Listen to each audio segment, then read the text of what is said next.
Meus amados, que a graça de nosso Senhor e Salvador Jesus Cristo esteja com todos. Nós somos gratos a Deus por este dia em que Ele nos concedeu. Temos só que agradecer, usando a expressão do salmista Davi: grandes coisas fez o Senhor por nós e por isso estamos alegres.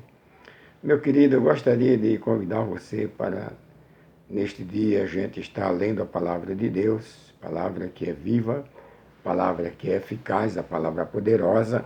Sempre eu gosto de usar a expressão, a palavra inerrante.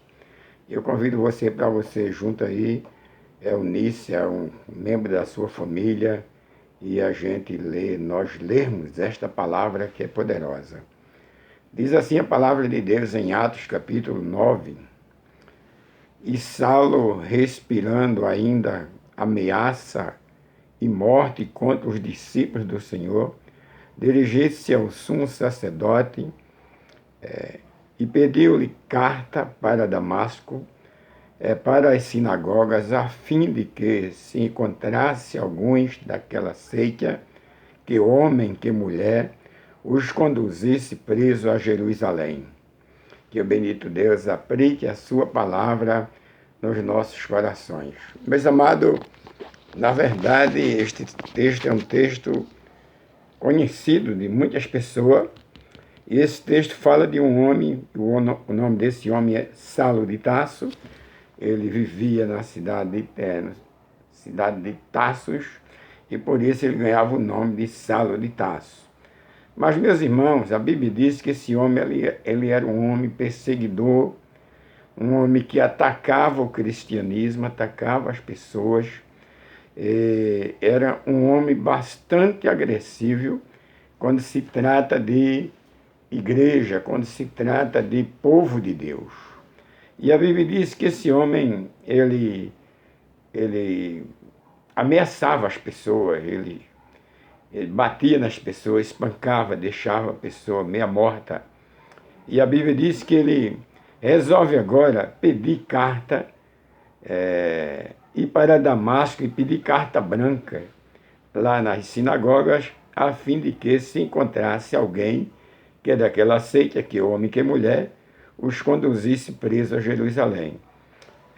Ele iria a Damasco e lá ele queria conseguir um documento, uma carta, esta carta lhe dando mais autoridade, fortalecendo cada vez mais aquele ato violento em que aquele homem praticava.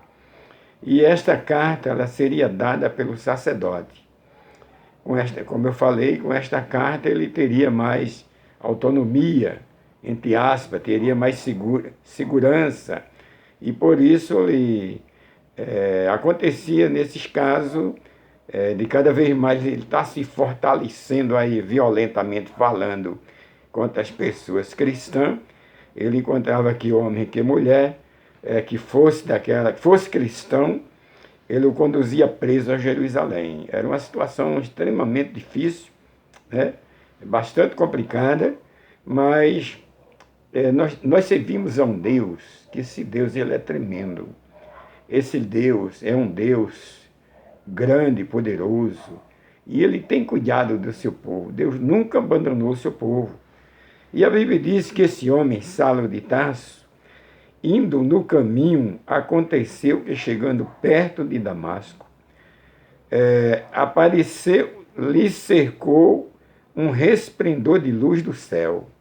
Vejamos, meus queridos, ele estava com aquele intuito, aquele pensamento, ele colocou na cabeça e disse: eu vou fazer porque eu conheço, eu sei o fazer, o sacerdote vai me dar carta e eu vou assurrar cada vez mais esse povo.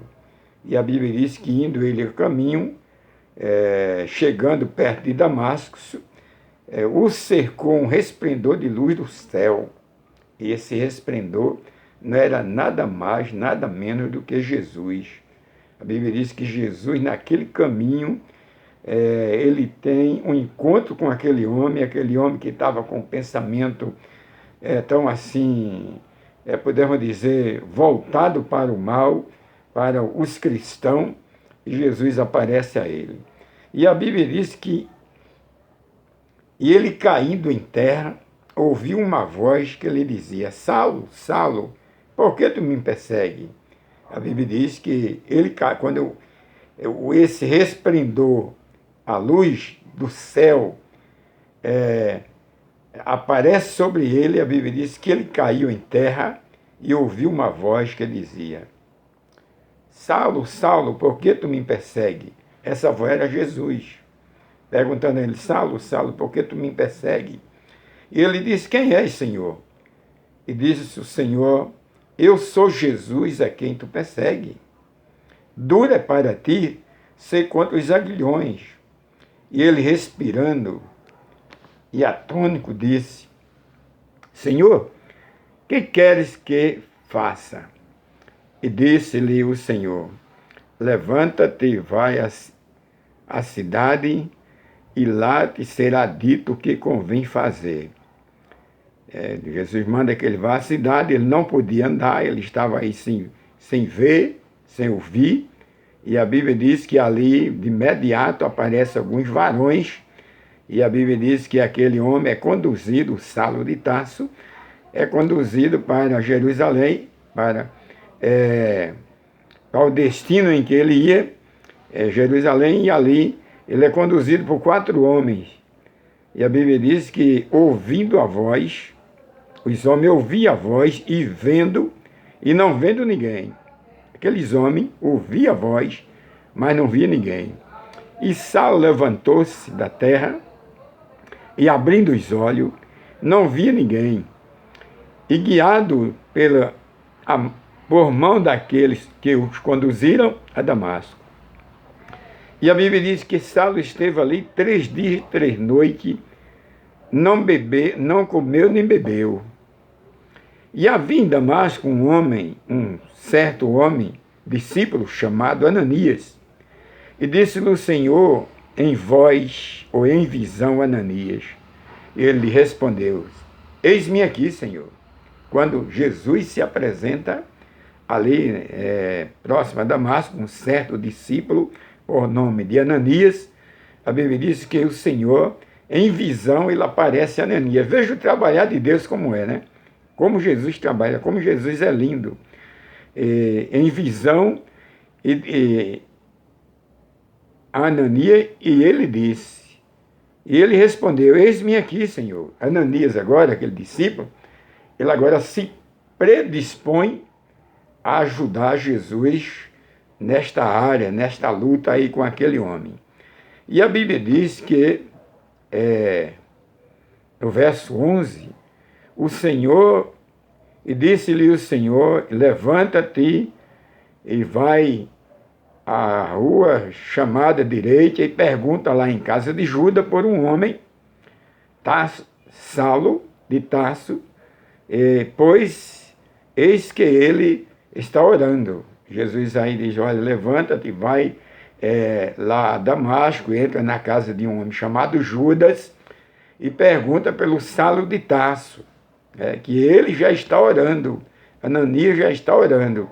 Verso 12 diz assim: e numa visão ele viu que entrava um homem chamado Ananias e punha sobre ele a mão para que tornasse a ver.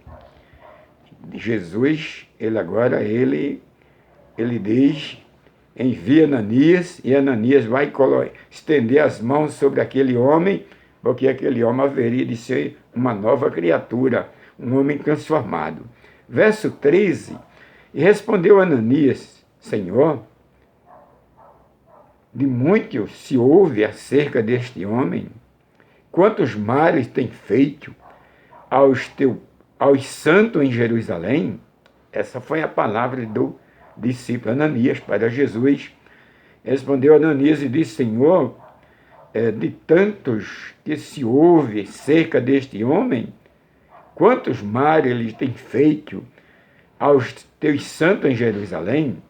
Verso 14 diz assim: e aqui tem poder dos sacerdotes dos príncipes do sacerdote para prender todos quanto invocam o teu nome. Quando ele ia, ele tinha o poder dos príncipes do sacerdote cada vez mais para espancar o povo e negar o nome de Jesus. Mas verso 15, meu amado, acontece um episódio que a minha fé cresce, a minha fé aumenta, a minha confiança nesse Deus. Verso 15 diz assim: disse-lhe, porém, o Senhor, vai, porque este é para mim um vaso escolhido para levar o meu nome diante dos gentios e dos reis e dos filhos de Israel. Glória a Deus. É o que Jesus faz aí, que ele promete que ele é um escolhido, vai ser um vaso de bênção, ele vai ser um instrumento de Deus na vida de muitas pessoas. E eu lhe mostrarei quanto deve padecer pelo meu nome. Jesus garante para ele que ele vai ser vaso de bênção, é um homem escolhido, é aquele Saulo de Tarso, ele vai receber, até o nome vai ser mudado, porque Deus é maravilhoso. E a Bíblia diz que Jesus diz para ele, mas ele vai ver quanto ele vai sofrer pelo meu nome. E na verdade, Paulo, não mais o Saulo, mas sim agora o Paulo, na verdade, ele é perseguido. E Ananias foi e entrou na casa, impôs as mãos sobre e disse: irmão Saulo, o Senhor Jesus, que apareceu no caminho de Damasco, por onde vinha, me enviou para que tornasse a ver e seja cheio do Espírito Santo. Aleluia, glória a Deus. E logo lhe caíram dos olhos como escamas, e recuperou a vista, e levantou-se e foi batizado. Jesus, ele é lindo. Jesus, ele é maravilhoso. Esse é um Deus que vale a pena a gente glorificar o nome dele, nos entregarmos na obra dele, porque ele é um Jesus maravilhoso que transformou a vida de um homem que perseguia a igreja, e agora aquele homem, ele passa a ser perseguido, a coisa inverteu. E Jesus garantiu que ele haveria de padecer muito. E a Bíblia diz, meus queridos, que quando Paulo, não mais Saulo, ele foi tomado de uma maneira extraordinária, que no momento em que ele passou a ver, que foi a sua visão foi recuperada, ele agora já sai a caminho gritando, dizendo que Jesus Cristo é o Senhor. Isso é maravilhoso. E logo na sinagoga pregava que Cristo era o Filho de Deus. Então, quando Paulo, esse Paulo aqui que nós estamos falando, quando ele pregava, a gente vai ver que um grupo de judeus procurava já para matá-lo. Um outro episódio que aconteceu, que ele não gostaria, mas houve um braço forte, houve um legado, e quando ele chega com já Paulo, já como discípulo, ele chega em Jerusalém, em meio aos discípulos, se identificando como discípulo. E as pessoas não acreditaram que ele tinha se transformado, porque, na verdade, ficaria meio difícil, meio complicado. Por exemplo, se você na sua rua, você tem uma rua, na rua em que você mora, no bairro que você mora, você conhece uma pessoa toda desorganizada, braba, ignorante, briguenta, violentamente falando, então de repente você vai ver que alguém chega dizendo, fulano mudou. Aí fica até meio difícil para você acreditar, né? É preciso que haja uma prova, evidentemente, prova que venha constatar que aquela pessoa agora é uma nova criatura. Foi o que aconteceu com Paulo. Quando ele chega, os discípulos não quiseram acreditar, as pessoas não acreditaram, mas tinha um discípulo também, muito amado, por nome de Barnabé. Aí Barnabé chega ao povo e diz, olha pessoal, não, na verdade aconteceu esse episódio assim, assim, o homem agora é um grande servo de Deus. Meu querido, se você começar a ler as epístolas de Paulo, você vai ver quanto Paulo sofreu. Aqui mesmo, ele sofreu de uma maneira que tiveram que botar um cesto e ele descer num cesto por cima de um muro. Foi a segunda perseguição dele, né? Mas que Deus te abençoe, tenha uma boa noite, fique na paz. Vamos orar? Santo, santo e eterno Deus, Pai Celeste, meu Senhor, obrigado, meu Deus, pela salvação. Obrigado, meu Pai, porque de eternidade a eternidade o Senhor é Deus. Meu Senhor, agora eu lhe peço, Deus, que o Senhor esteja com o seu poder sacrossanto, transformando as vidas das pessoas, Pai, como o Senhor transformou a vida de Saulo de Tarso. O Senhor transformou a minha vida, o Senhor transformou muitas e muitas vidas, Senhor querido. Eu lhe peço, Pai, que o Senhor entre em cada lar neste dia, o Senhor entre em cada família, o Senhor esteja abençoando, repreendendo as enfermidades, curando, Pai querido, meu Senhor. Agora eu lhe peço, Pai, pelos jovens, pelos adolescentes, pelos enfermos, Pai querido, pelos anciões, Senhor amado. Tenha misericórdia, Deus. Pai Celeste, nos dê um dia, uma noite na sua presença. Em nome de Jesus é que nós te oramos. Amém. Meu querido, muito obrigado pela sua atenção, você que está aí navegando conosco na internet.